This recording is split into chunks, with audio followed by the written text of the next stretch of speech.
Bueno, muy buenas tardes, buenas noches para algunos colegas que están en Europa. Hoy tenemos invitados de diferentes países, de diferentes partes, inclusive de Venezuela, y damos inicio a esta segunda etapa de las tertulias semanales de Expresión Libre con un personaje importantísimo para, sobre todo para ofrecernos información de última mano acerca de Venezuela. Seguramente nos va a hablar de este presente que es la Venezuela de hoy y nos trazará algunas líneas prospectivas de lo que es el país, lo que será el país. Nuestra tertulia va a tener una duración de 1 hora. Los primeros 20 minutos están dedicados a nuestro invitado. Y les pido, por favor, que apaguemos todos nuestros micrófonos, también nuestras cámaras, para darle mayor fluidez y mejor conexión a la comunicación. Le doy la palabra a nuestro coordinador de Expresión Libre, Gregorio Salazar, quien dará la bienvenida oficial al doctor Moisés Naim y a todos los invitados. Bueno, gracias, Elsie. Buenas tardes, queridos amigos, estimados colegas, bienvenidos todos. Verdaderamente felices y complacidos de tenerlos nuevamente en esta charla invitada, convocada por Expresión Libre, y en esta oportunidad que no podemos calificar sino de privilegiada por contar con la presencia de un venezolano de excepción como es el doctor Moisés Naim. Aquí estamos realmente agradecidos y reconocidos, doctor Naim, por esta deferencia, porque estamos conscientes pues de la vastísima audiencia que tiene usted, no solamente nacional, sino internacionalmente, y bueno, que haya aceptado compartir con este grupo de profesionales de la comunicación, varios de ellos repartidos en 5, 6 o 7 países esta tarde. Bueno, es un gesto que a nosotros nos honra y nos inspira muchísimo. Creo que no sería exagerado decir que esta exposición de doctor Naim, que lleva por título ¿Qué es y qué será Venezuela?, se realiza pues en uno de los momentos, yo creo que de mayor confusión, de mayor incertidumbre para los venezolanos, ¿no?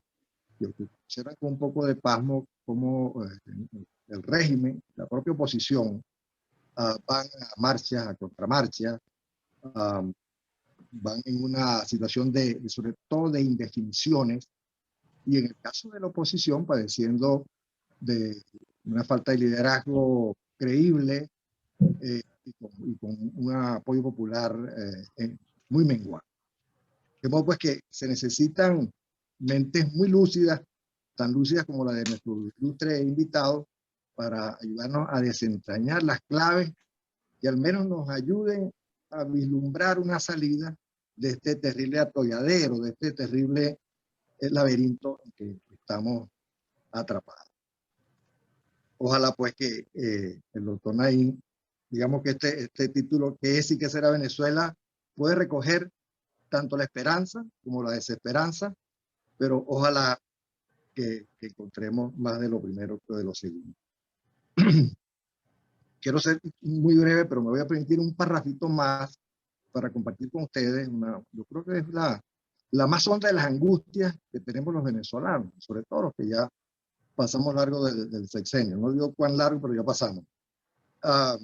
Y es ver la forma como se está cercenando el futuro de la juventud venezolana, que es decir, de Venezuela. Es decir, si partimos del hecho real y objetivo de que el sistema educativo venezolano ha sido destruido desde los cimientos, es decir, desde la planta física de los planteles educativos o de nuestras universidades nacionales, pasando por la asfixia económica o esa ventarrón de la diáspora que se lleva tanto a profesores, a docentes como a alumnos, ¿no? Y sabemos que esa es una de las cosas que más costará recuperar, porque la educación es un proceso que se lleva muchísimos años en todo caso. De modo pues que yo quería compartir esta preocupación con ustedes y con nuestro invitado especial, pues creo que será una de las cosas en que habrá que poner muchísimo acento cuando tengamos la posibilidad, la dicha, la fortuna de superar esta etapa tan difícil que vive nuestro país. Bueno, no me queda sino agradecer de nuevo a todos ustedes y por supuesto al doctor Naín, su presencia acá. Agradecer también a los amigos Angélica Esteves, a Robert Santo Domingo y en el Grupo de Presión Libre al profesor Eduardo Orozco, pues por su contribución a hacer posible esta reunión, que espero sea muy fructífera y de muchas recordatorias. Muchísimas gracias a todos. Buenas tardes y le devuelvo la palabra a Elsie. Muchas gracias, Gregorio. Y ahora le voy a dar yo la palabra a Roger Santo Domingo, quien nos va a hacer una presentación del doctor Moisés Naín. Adelante, Roger. Gracias, Elsie, y gracias a Expresión Libre por darme esta oportunidad de presentar a Moisés Naín, el trabajo más fácil del mundo, pues, para una audiencia de periodistas y venezolanos. Moisés no necesita presentación, siendo pues él uno de los venezolanos, o más bien me atrevo a decir que el periodista venezolano más conocido y que ha llegado más lejos y más arriba en esta profesión de nuestra, pues de contar lo que pasa en el mundo. Bueno, como somos periodistas, tengo que fundamentar esta afirmación, así que voy a decirles algunas cosas que estoy seguro que ya saben y otras que creo y sospecho que no saben. O sea, Moisés, todos saben que es uno de los columnistas más leídos del idioma español, no solo del país de España, ¿no? Donde publica su Observador Global y por el cual ganó un premio Ortega y Gasset. Es una columna que además está sindicada en decenas de periódicos en el mundo y que se fusilan centenares de otros miles de periódicos y portales web. Tiene un doctorado en el MIT, como saben es un académico distinguido del Carnegie Endowment de Paz, para la Paz Internacional. También deben saber que está en la lista de los intelectuales más influyentes del mundo, y no es que lo diga yo, lo dice la revista británica Prospect. Él ha sido reconocido también como un líder de pensamiento global por el Gottlieb Duttweiler o Rottweiler Institute de Suiza. Ha escrito una decena de libros de economía. No puedo decirlos todos ahora porque solo tengo 30 minutos para hablar. No, mentira, me dieron solamente 2 minutos. Bueno, ha sido entre los, voy a nombrar 2, los que probablemente algunos han leído, los que me gustan más a mí, por lo menos uno es Ilícito. Y bueno, seguro que deben haber escuchado esa frase de que hoy el poder es más fácil de conquistar y también más fácil de perder. Bueno, si lo hicieron no tienen que leer El fin del poder. O sea, ya él no necesita venderlo más tampoco, es un super bestseller entre los libros de no ficción, aunque hay personas, ¿no?, quizás más calificadas que yo, como los expresidentes Bill Clinton, Fernando Enrique Cardoso, de Brasil, Mark Zuckerberg de Facebook, dicen que es un libro esencial que nadie debe dejar de leer porque va a cambiar la manera de ver el mundo. Y bueno, la verdad es que en mi caso yo terminé trabajando para él porque me leí el libro y quise entrevistarlo. Entonces él terminó ofreciendo mi trabajo. Me vine por eso a Washington, D.C. a producir su programa, que es otra cosa que seguramente saben. Se llama Efecto Naín y lo transmite NTN 24 y Telemundo Internacional.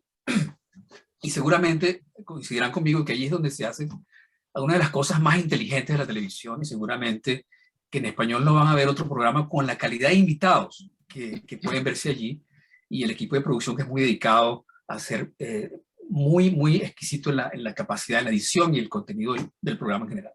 Además se ganó un premio Emmy. Seguramente todos saben también que él hizo otras cosas menores, como ser ministro de Industria y Comercio en Venezuela. En los años 90 fue director del Banco Central, director ejecutivo del Banco Mundial. Y quizá porque estaban distraídos con esto del coronavirus, no saben que en abril del año pasado lo incorporaron como miembro honorario de la Academia Venezolana de Ciencias Económicas. Bueno, nos está acabando el tiempo, también déjenme decirle otras 2 cosas que seguramente no saben, ¿no? Él no solamente es un analista de la realidad, es un bestseller de la ficción. Su novela Dos espías en Caracas, que cuando la leí le pregunté, mira Moisés, ¿esto que dices aquí ocurrió en verdad?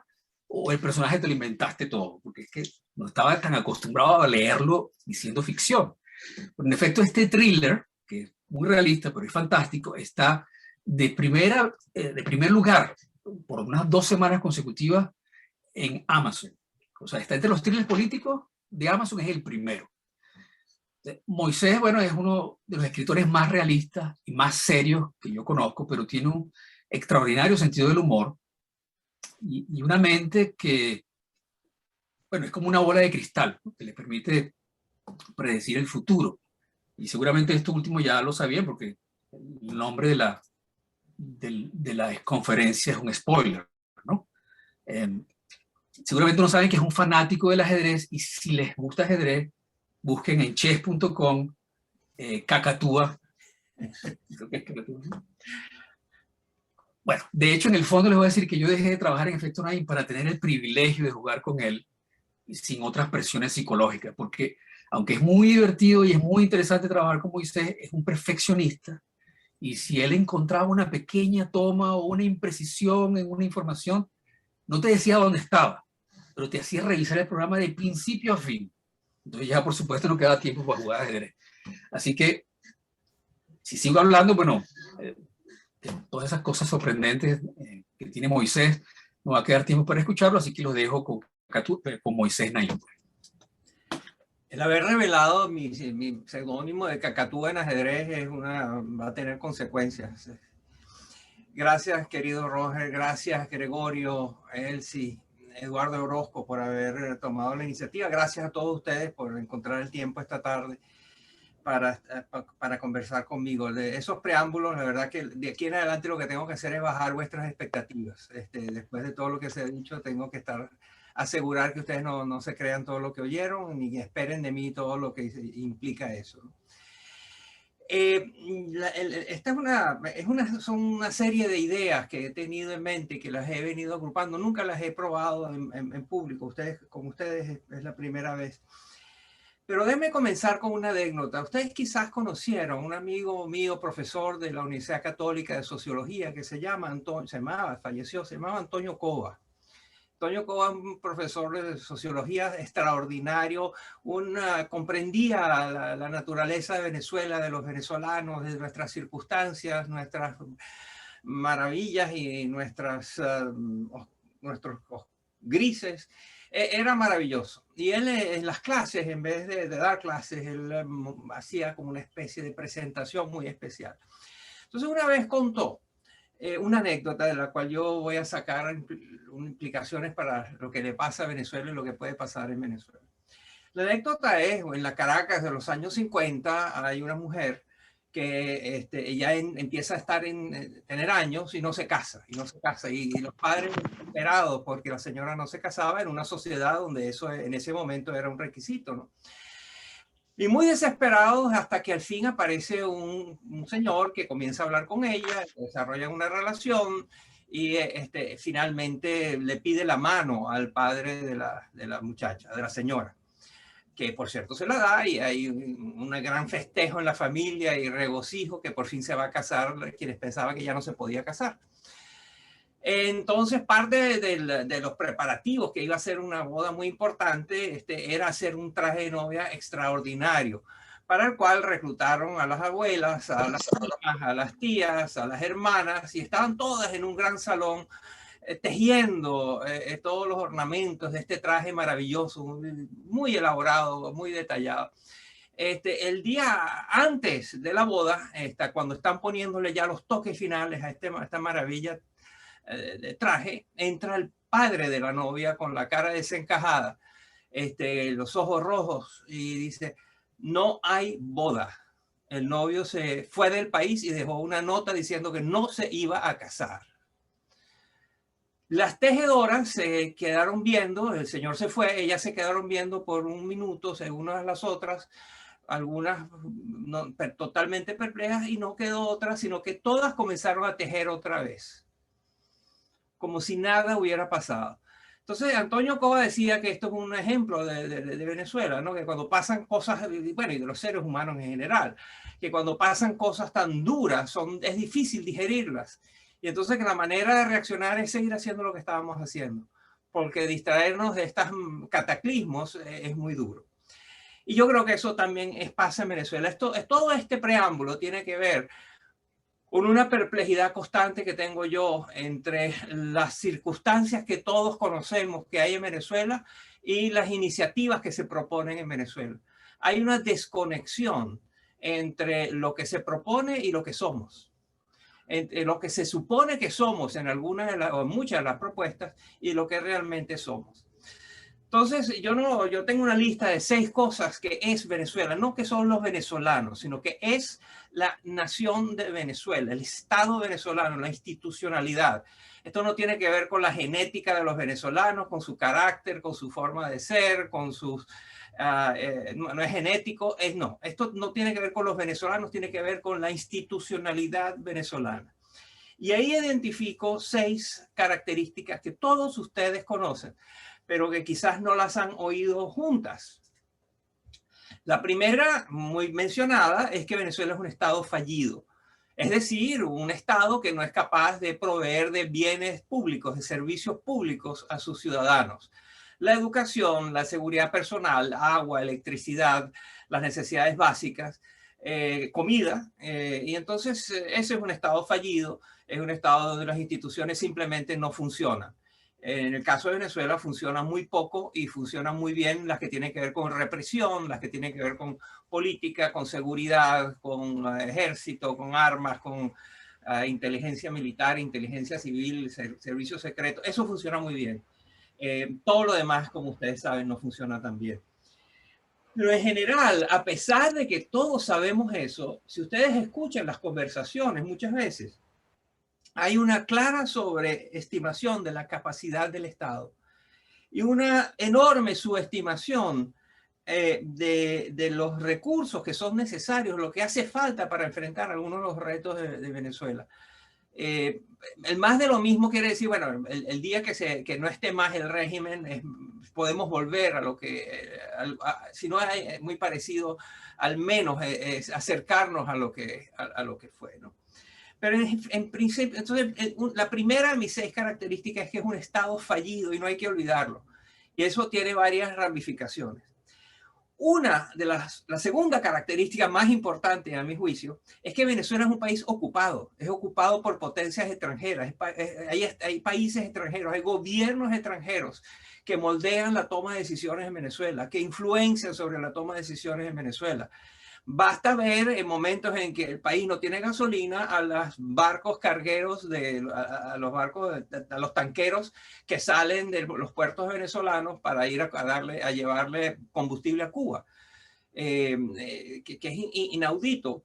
Pero esa es una. Venezuela es un país ocupado y es importantísimo entender eso, que hay extranjeros y gobiernos extranjeros que tienen un rol desproporcionado, importante y permanente en el funcionamiento institucional de Venezuela. Por ser, y bueno, yo estoy hablando, no necesito explicárselo, estoy hablando de Cuba, estoy hablando de la FARC, estoy hablando del ELN, estoy hablando de los rusos, estoy hablando de los iraníes, de los turcos, cada uno con sus especialidades y cada uno con sus especificidades, pero o sea, bueno, y por supuesto los Estados Unidos. Hay un grupo de países importantes que determina lo que está sucediendo en Venezuela, en muchos sentidos. La tercera característica, además de ser un país fallido y un país ocupado, es que es un país saqueado. A Venezuela la están saqueando los cubanos desde hace 20 años o más. Y no solo ellos, basta ver el saqueo que está ocurriendo en el arco minero, el saqueo que está ocurriendo con todo el tema petrolero, en fin. Nuestros recursos están siendo dilapidados, robados y saqueados. Venezuela es un país saqueado, sus instituciones han sido desmanteladas. Las empresas de Guayana son un monumento a eso, ver lo que ha podido ser el complejo industrial de los más grandes de América Latina. El aluminio, Venezuela podría ser una potencia de aluminio porque tiene bauxita, tiene hierro, tiene la hidroelectricidad. Los grandes planes, todo eso ha sido saqueado, todo eso ha sido destruido. Entonces, fallido, ocupado, saqueado. Y la cuarta característica que no necesito explicar mucho es que es un país criminalizado. Es un país criminalizado en sus calles y en sus círculos de poder. Es un país donde Tanto el Estado como la sociedad, la sociedad, por ejemplo, ha sido obligada a vivir muchas veces fuera de la ley. Es imposible sobrevivir, y ustedes son testigos cotidianos de eso. Es muy difícil vivir en la Venezuela de hoy sin estar rozando, enfrentando o siendo víctima de la criminalidad, ¿no?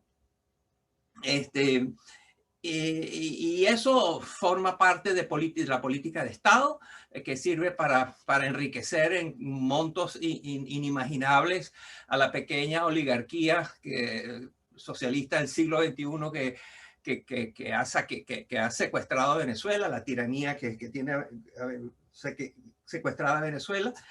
Ellos se están beneficiando personalmente, ellos, sus amigos, sus familiares, etcétera. Pero también hay todos una cantidad de estamentos de la sociedad que también se están beneficiando de la criminalidad. El cartel de los soles es uno, ya mencioné el arco minero, en fin, ustedes conocen el cuento. Pero Venezuela es un país criminalizado. Al mismo tiempo, y esta es otra característica, es un país fragmentado internamente y aislado internacionalmente. Ustedes saben lo difícil, costoso, peligroso que es ir de Caracas a Maracaibo, de Caracas a Mérida, de Caracas o de Barquisimeto a Barcelona. No es un viaje seguro. Bueno, primero porque no hay combustible, pero segundo ustedes conocen todo lo que pasa en las carreteras de Venezuela. Entonces, eso está haciendo que se concentren las actividades en lugares muy específicos que no tienen mayor interdependencia o relación con el resto de la nación. Venezuela es hoy una colcha de retazos, donde una combinación de gobernadores, de protectores, de políticos, de narcotraficantes, de jefes de carteles, de caudillos de grupos paramilitares controlan la vida de estos segmentos, de estas partes del país. Pero al mismo tiempo que es el movimiento de personas, el movimiento de bienes, de servicios, el país se ha desintegrado. El país está fragmentado en 1000 pedazos, como dije, una colcha de retazos. Pero al mismo tiempo que internamente está fragmentado, también está aislado del resto del mundo. Todo lo que es el tráfico aéreo, marítimo, por tierra, o el radioeléctrico, internet. Justo antes de comenzar esta conversación, ustedes estaban comentando sobre lo difícil que es los viajes por avión hoy en día, lo difícil que es en las conexiones por internet. Aquí tenemos que pedirles a todos que entren, que quiten el video porque no hay suficiente ancho de banda para integrarnos todos sin discontinuidades. En fin, hay un aislamiento financiero, aéreo, marítimo, terrestre, radioeléctrico, comercial, de personas, de turismo, etc. Al mismo tiempo que hay este aislamiento, hay una perfecta integración con el sistema internacional. El petróleo, las drogas y la gente. La inmigración, la tragedia de los emigrantes venezolanos que caminan por todas las Américas buscando dónde dormir, dónde comer, dónde trabajar. Eso es trágico y es parte de nuestra... Pero fíjense que al mismo tiempo que el país está aislado del mundo, está conectado al mundo a través de sus emigrantes, a través de las drogas que se exportan desde Venezuela, y a través de toda la actividad criminal que también tiene conexiones importantísimas con el gobierno. Finalmente, hay un tema que también fue discutido aquí antes y que lo mencionó Gregorio, que es la educación. Venezuela es hoy en día, una de sus características, es un país mal educado.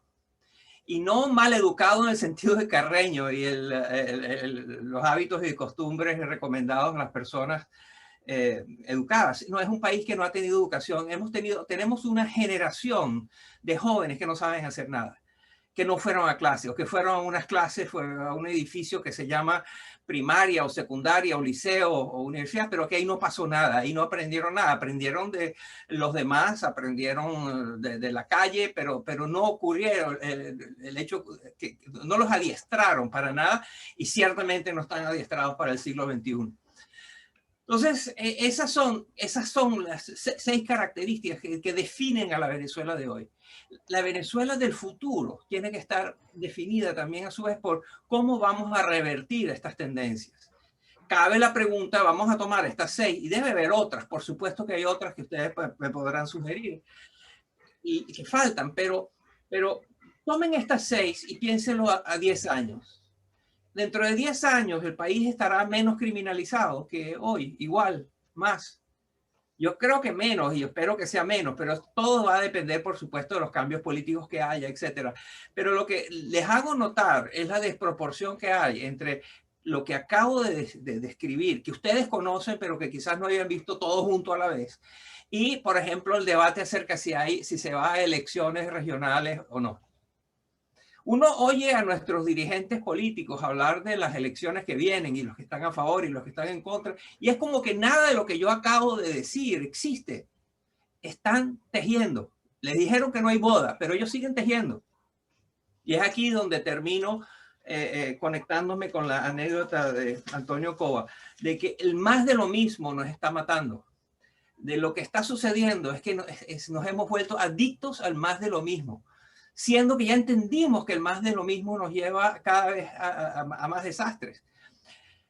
Por supuesto que queda la pregunta, bueno, pero entonces, ¿qué hacer? ¿Qué debe hacerse? Bueno, hay muchas cosas que se deben hacer, pero la primera que hay que hacer es romper con la coexistencia pacífica con el más de lo mismo. El más de lo mismo a todos los niveles debe ser inaceptable y buscar la manera, y en todas las conversaciones, en todo lo que se escribe, en todo lo que se debate, hay que tener una guerra a muerte contra el más de lo mismo. Más de lo mismo nos está destruyendo. Muchísimas gracias, doctor Naim. 20 minutos exactos.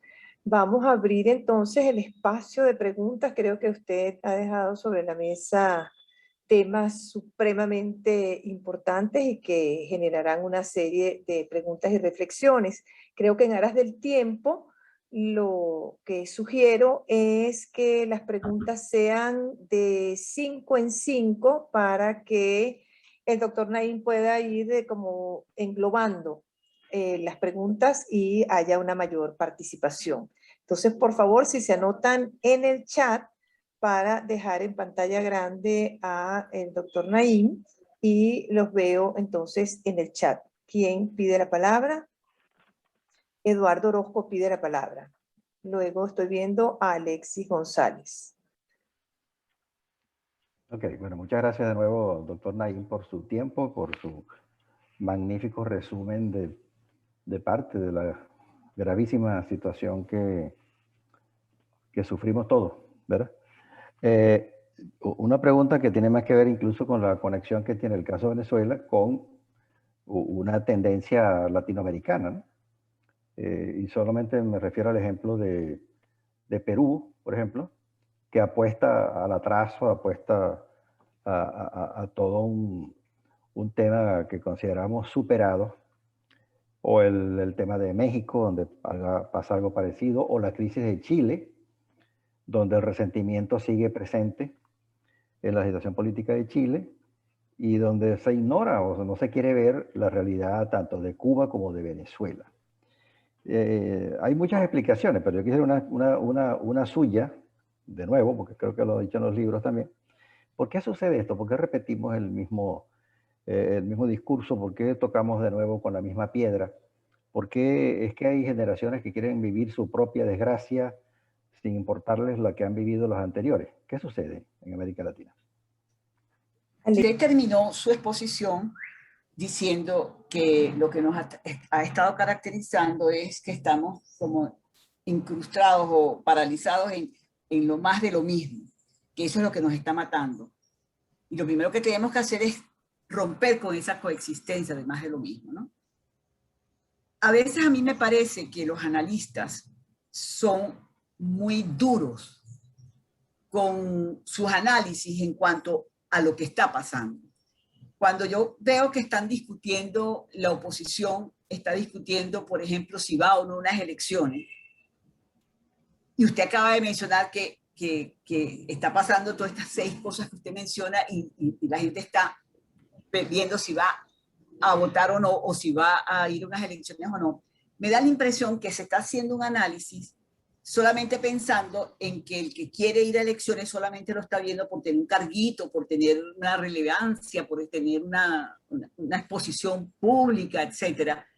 Y no están viendo tal vez que de verdad sienten que una manera de movilizar al país, por ejemplo, es tener una meta de cambiar a una autoridad. Por ejemplo, yo no es que esté con esto defendiendo las elecciones, sino digo que siento que los análisis de los analistas tan valiosos como usted y otros, creen que tal vez lo que uno puede estar haciendo aquí por defender el país, por salir de esto, puede ser solamente visto por ustedes como una cosa de tratar de ser una actriz, pues un actor en la política, y no porque en verdad se quiere resolver. Entonces la pregunta mía concreta es, ¿cómo hacemos esto que usted dice? ¿Cómo dejamos o cómo rompemos con la coexistencia de más de lo mismo? O sea, denos, los analistas, denos entonces las respuestas, porque si los políticos no lo están haciendo bien, los analistas están diciendo no lo están haciendo bien, bueno, entonces ¿cuál es la respuesta?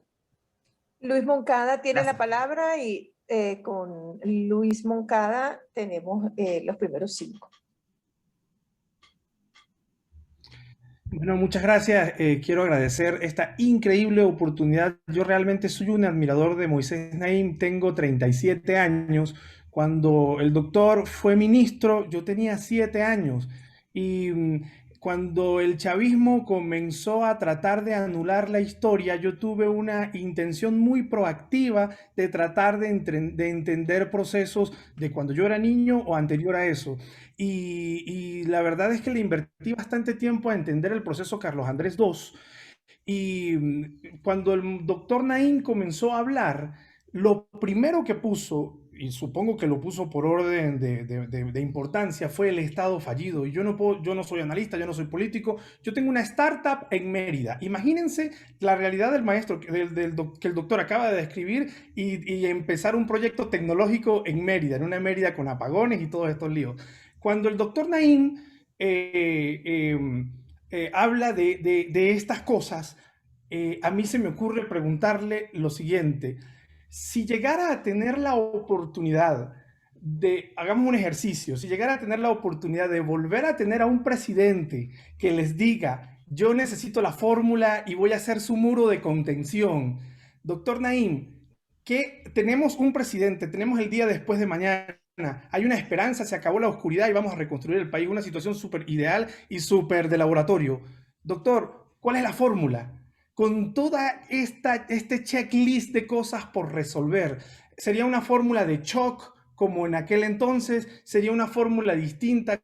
¿Qué es lo que hay que hacer teniendo el capital político y teniendo la voluntad de que los tecnócratas realmente se ocupen de hacer lo que haya que hacer sin clientelismo político? Muchas gracias. Doctor Naím. Sí, gracias. Muy buenas preguntas y no tengo respuesta para muchas de las cosas que preguntan. La primera de Eduardo es como esta propensión que estamos viendo en Perú, en México, en Chile, de volver al pasado, etc. Yo he estado escribiendo ya hace tiempo y tengo varias cosas escritas sobre lo que yo he llamado la necrofilia ideológica. La necrofilia, como ustedes saben, es una perversión que sufren algunos seres humanos, que es una atracción indetenible por cadáveres. Tienen algo que el cadáver que los atrae mucho. Entonces yo creo que hay una versión política, ideológica de la necrofilia, que es un amor apasionado, una atracción indetenible por ideas muertas. Las ideas muertas son a su vez ideas que hemos probado una y otra vez y siempre terminan en miseria, hambre, corrupción y desigualdad. Sin embargo, las seguimos buscando y los países que tú mencionaste, Eduardo, tú mismo lo dijiste, ¿no? Que a pesar de que ellos mismos han probado estas políticas, y que han fracasado, ahora las vuelven a traer. Y la vuelven a traer porque hay una desesperación en la sociedad por cambios, por no tener más de lo mismo, por tener diferentes personas, distribuir el poder de otra manera. Y entonces siempre hay una audiencia, siempre hay un mercado para estas ideas muertas que ofrecen soluciones que son falsas y que son mentiras y que no solucionan nada, sino que empeoran los problemas. Entonces, en diferentes países hay diferentes razones y los disparadores son distintos. O sea, lo que pasó en Chile es ciertamente diferente de lo que está pasando en México, pero al final hay eso, hay una masa muy grande de la población que quiere cambio.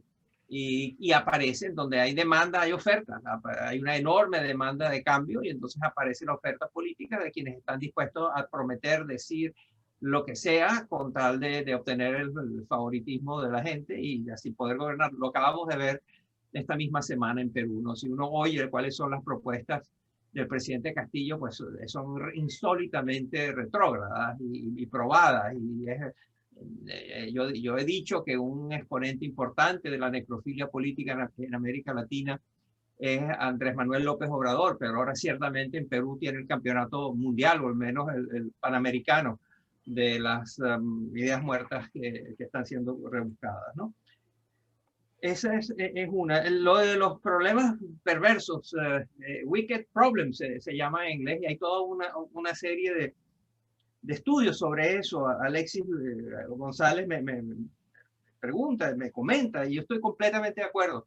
Básicamente, estos son problemas perversos que dicen, hay problemas que no tienen solución, que tenemos que vivir con ellos, hay que buscar cómo atenuar sus efectos, pero que requieren, y hay una taxonomía de eso, y Alexis la mencionó, pero ciertamente hay que entender cuáles son, o sea, aquí cuando empecemos con un proyecto maravilloso que es la construcción y reestructuración de Venezuela y relanzamiento de Venezuela, hay un problema y un debate interesantísimo, importantísimo que hacer con respecto a la secuencia.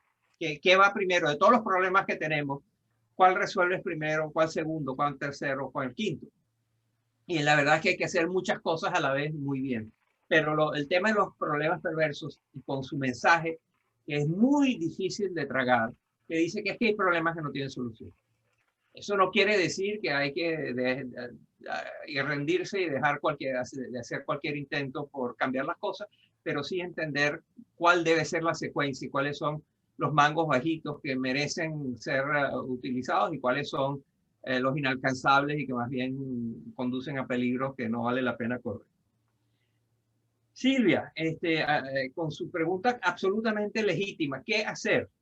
Primero, que los analistas no tengan la distancia, ¿no? De no entender cuáles son las motivaciones de la gente y que no necesariamente el hecho de que alguien apoye las elecciones quiere decir que esa persona esté buscando una prebenda, un cargo del Estado, ¿no? Yo comparto completamente lo que dice Silvia, ¿no? Allí, sin embargo, hay a ver, una de las cosas que más a mí me impacta, y creo que ustedes también, cuando se conversa, el tema, el debate en Venezuela, por supuesto, ahora está dominado por si hay elecciones o no hay elecciones. ¿Tú estás a favor o estás en contra de las elecciones? Esa es la pregunta, ¿no? ¿Estás a favor o en contra? Bueno, y nadie habla de las condiciones. O se habla mucho menos de las condiciones. Y yo creo que en Venezuela el debate que hay que dar y la conversación que hay que tener es bajo qué condiciones, cuáles son las 5 o 6 cosas que son inaceptables. Por ejemplo, estamos hablando de elecciones en las cuales los partidos que van a competir les robaron sus signos, símbolos, colores, activos, etcétera, que tienen sus principales líderes presos o exiliados o asilados, donde la televisión solo es de acceso permanente a la tiranía, donde la oposición no tiene derecho a diseminar sus mensajes, a promover a sus candidatos. ¿Es esas las elecciones que quiere? O sea, donde ni siquiera estamos seguros que el padrón electoral funciona y existe y no está contaminado. Entonces, claro, hay que hablar de elecciones. Yo estoy a favor de las elecciones, estoy completamente a favor de las elecciones, pero antes quisiera hablar de 5 o 6 condiciones bajo las cuales es una burla y que te digan que va a haber elecciones, ¿no? Y este es un buen ejemplo del más de lo mismo, ¿no? Simplemente es concentrar el debate, no es más de lo mismo, que es que si estás a favor o en contra de las elecciones, sino conversar en más detalle, pero de manera muy reveladora, muy tangible, muy práctica, cuáles son las condiciones bajo las cuales se están llevando a cabo estas elecciones.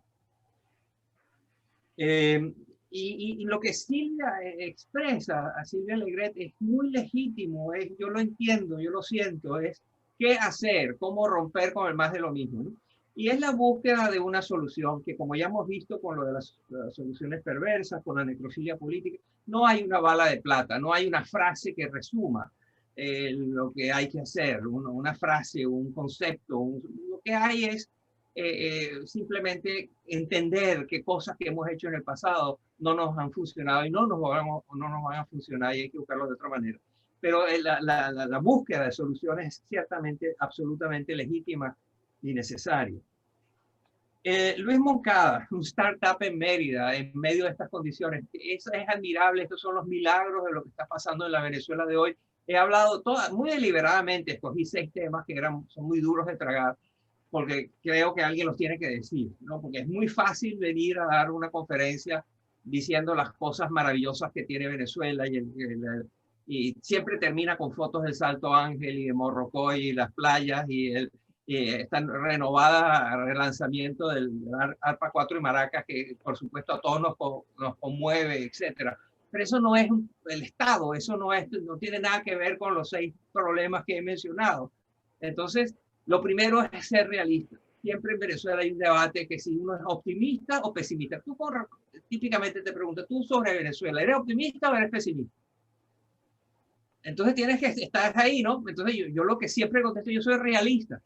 Realista quiere decir que Venezuela tiene unas capacidades, posibilidades, potenciales maravillosas y que está viviendo en momentos en que tiene unas dificultades y unas restricciones y una destrucción que no hemos visto antes y que hay que reconstruir, ¿no?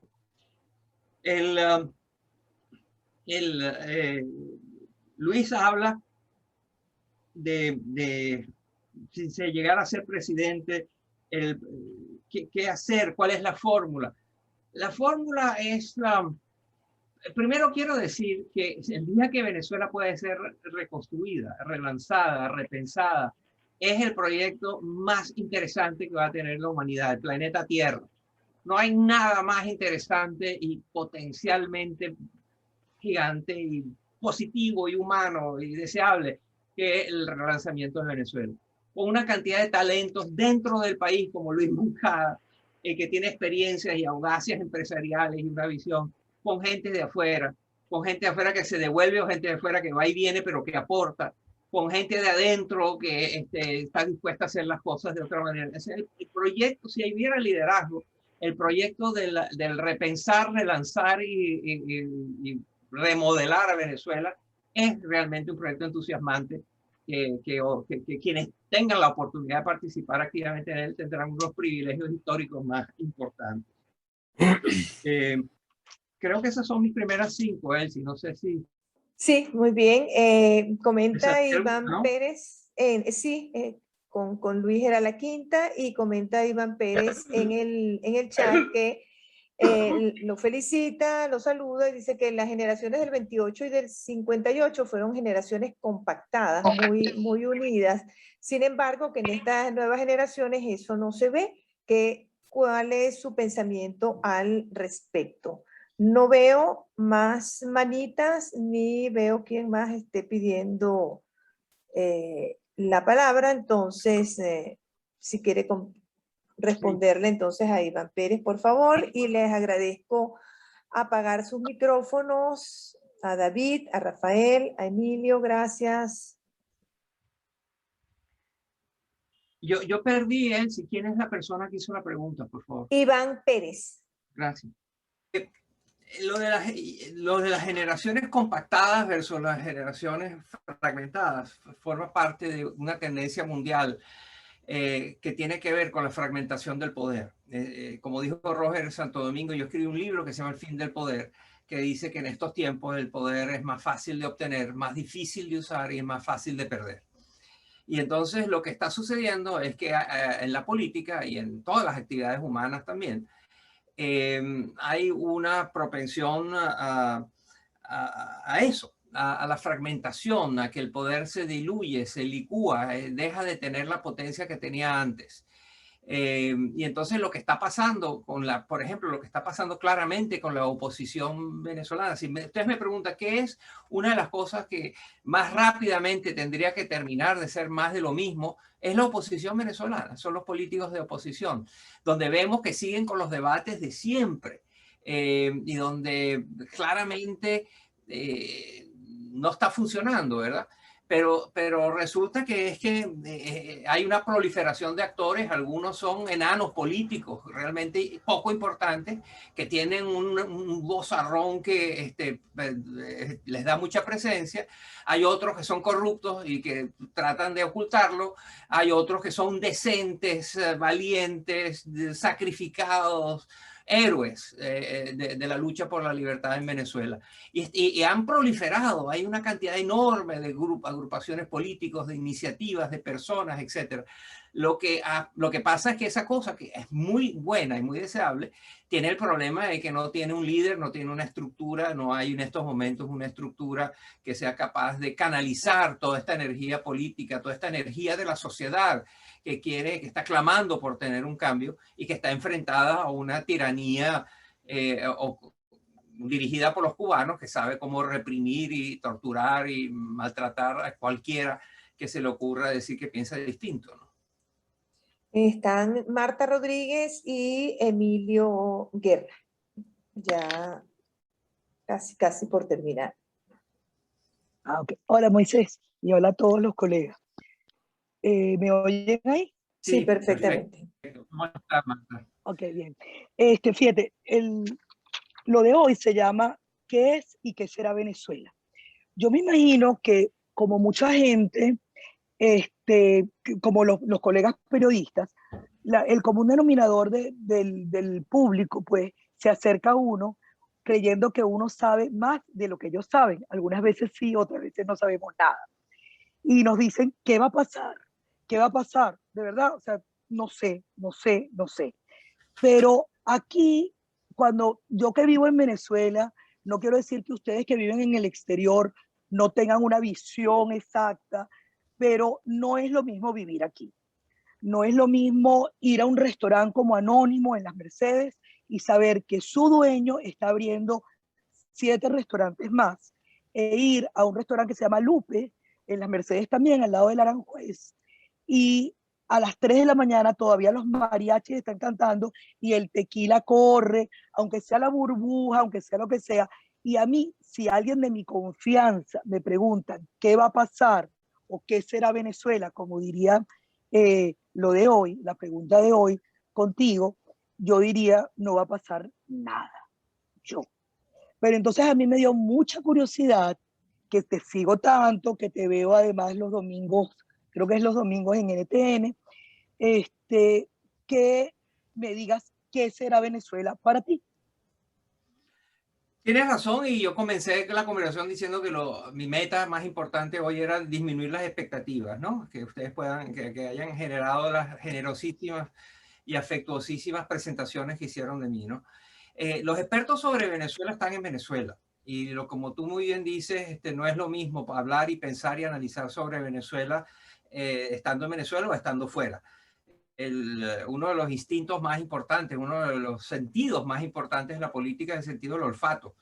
Y el olfato está en las calles, pateando las calles y conversando con la gente, ¿no?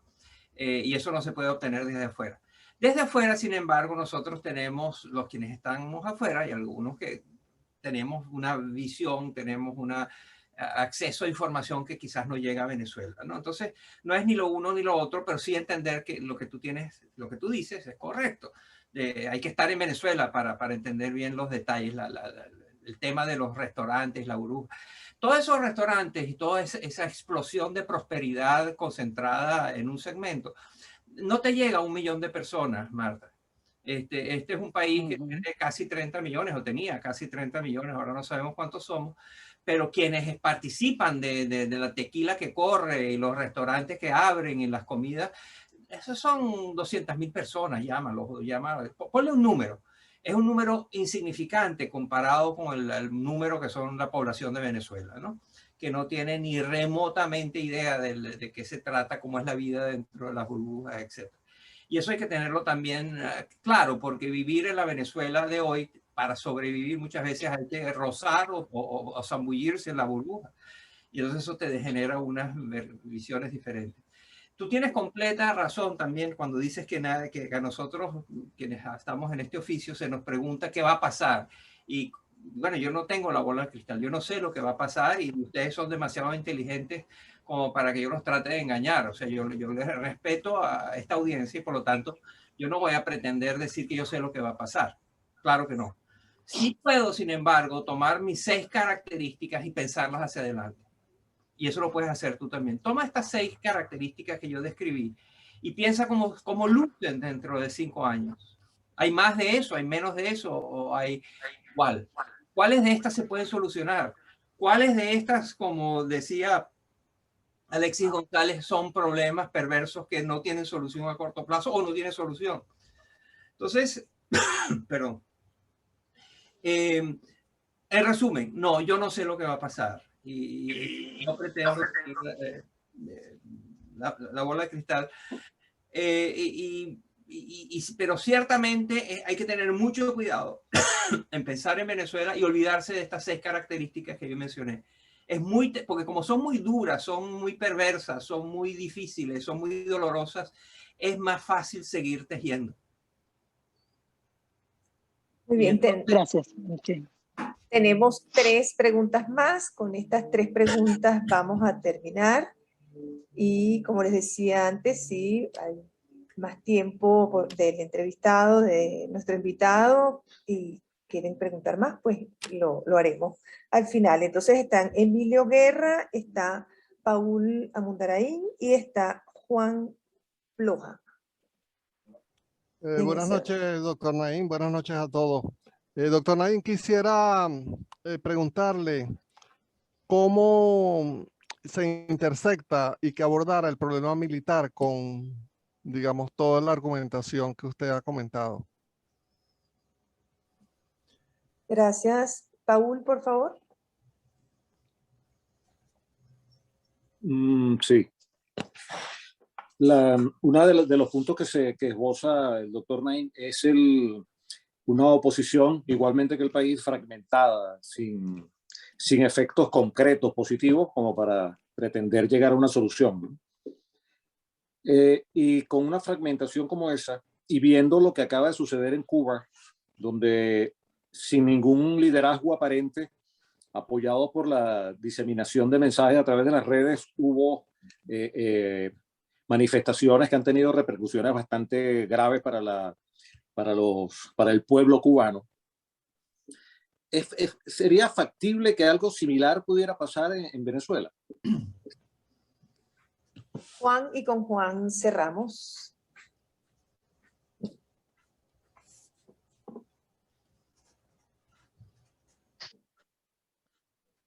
Juan, y Yasmín Monsalve está preguntando, no la repito, Yasmín, porque es más o menos lo que plantea Paul.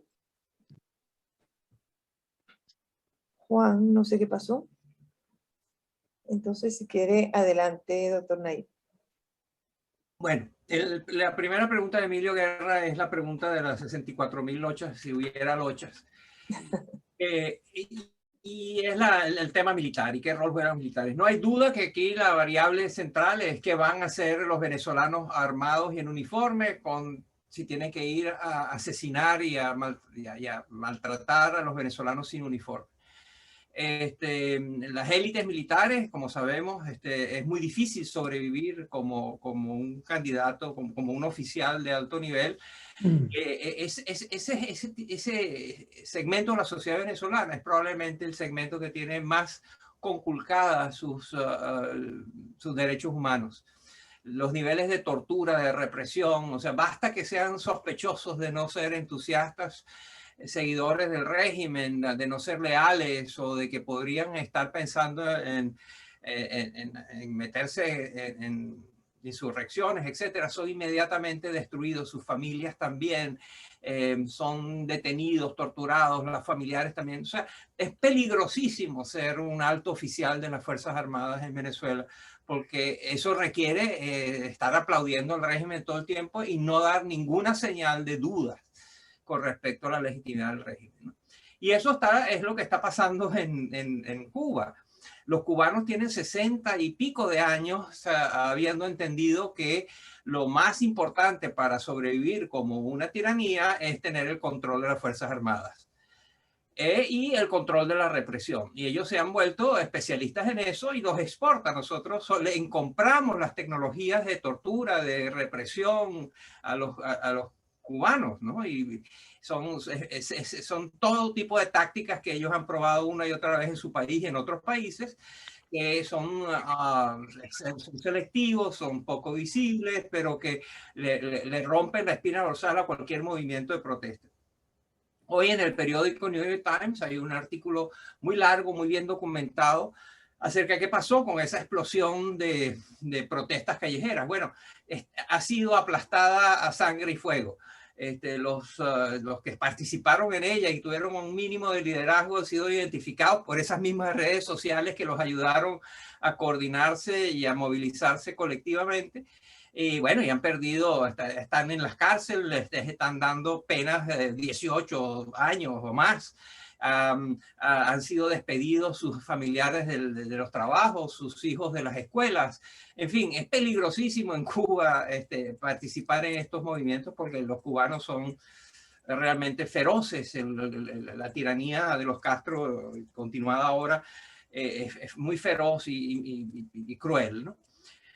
Lo cual me lleva a la segunda parte de la pregunta de Emilio, que también tiene que ver, más bien que es la pregunta de Paula Mundarain, que es las explosiones callejeras, que las hemos visto mundialmente. Las hemos visto en España con los indignados, lo hemos visto en Francia con las protestas allá, en Hong Kong.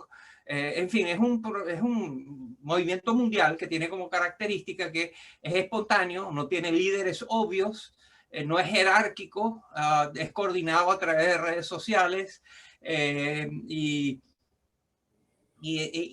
pocas veces tiene éxito. Genera mucho ruido, mucha actividad, pero inevitablemente las fuerzas de las tiranías logran sobreponerse, porque no basta con tener teléfonos celulares inteligentes que permitan coordinarse o permitan el mensaje: hoy nos vemos a las 2 de la tarde con unas camisas blancas para protestar contra la tiranía. Bueno, los primeros que ven ese mensaje son los servicios de inteligencia de la tiranía, ¿no? Entonces la internet y las redes sociales, que eran y son todavía instrumentos y tecnologías de liberación, también están sirviendo como tecnologías de la represión. Lo que en Irán, por ejemplo, hubo protestas importantísimas en Irán que fueron completamente aplastadas porque el gobierno entendió, los ayatolás entendieron cómo que se utiliza Facebook para detectar a los líderes de estos movimientos. Y bueno, estamos viendo como en otras partes están teniendo otras consecuencias. En Chile, la explosión social ha tenido como consecuencia de tener al gobierno contra las cuerdas. Están reescribiendo la Constitución. Y bueno, pero es un fenómeno, quizás lo más importante que quiero decir es que es un fenómeno mundial y que en este momento el récord de éxito no es muy alto. Existe, pero no es muy alto. Doctor Naim, bueno, muchísimas gracias. Estamos culminando nuestra hora, tal como habíamos dicho. Le voy a dejar la palabra nuevamente a Gregorio Salazar para que haga un cierre de esta brillante exposición.